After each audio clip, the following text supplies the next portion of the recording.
Dans Télématin, Thomas Soto a évoqué comme rarement sa vie de papa avec un adolescent à la maison. Le journaliste a reconnu une communication compliquée avec son fils, notamment autour des sujets graves d'actualité. Ces derniers jours, l'actualité est bien morose. Depuis la relance du conflit israélo-palestinien il y a 10 jours, un certain climat anxiogène s'est installé en France et un peu partout dans le monde. Et pour cause, les attaques semblent se multiplier. Il y a d'abord eu l'assassinat d'un professeur de français à Arras et, ce lundi soir, l'attentat à Bruxelles, en Belgique, qui a fait 2 morts. Des sujets lourds abordés dans Télématin ce mardi 17 octobre. Et pour l'occasion, Thomas Soto et Marie Portolano recevaient sur leur plateau la psychologue Audrey Lemaire.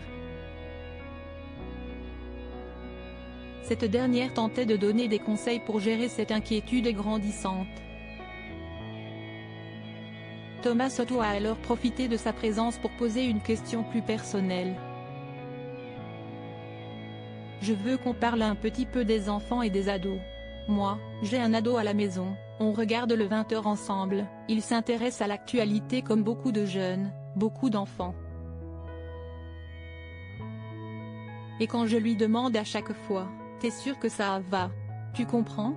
Il me dit oui. Donc on n'arrive pas à créer ce lien. Est-ce qu'il faut forcer, pousser ce dialogue? Ou est-ce qu'il faut accepter leur réponse à ces ados? A-t-il demandé, lui qui est papa de 2 fils, dont on ne sait rien. En tant que père, si Steve Récon est tenté de vouloir endiguer la peur de nos enfants ou à ce qu'ils comprennent la complexité d'une situation et parfois si est prendre le risque de rendre confuse en réalité l'information. Vous devez ressentir l'enfant dans des éléments de compréhension. Si est avant tout du ressenti, lui a répondu la psychologue. Marie Portolano s'est ensuite à son tour permis une petite question de maman concernée, ayant 2 enfants également, un bébé né de ses amours avec son mari Grégoire Ludig l'été 2022 et James, né en 2014 d'une précédente relation. Et par exemple, le mien, je lui ai expliqué ce qu'il s'était passé à Arras, la minute de silence dans les écoles, et il me dit je ne veux plus y aller, j'ai peur.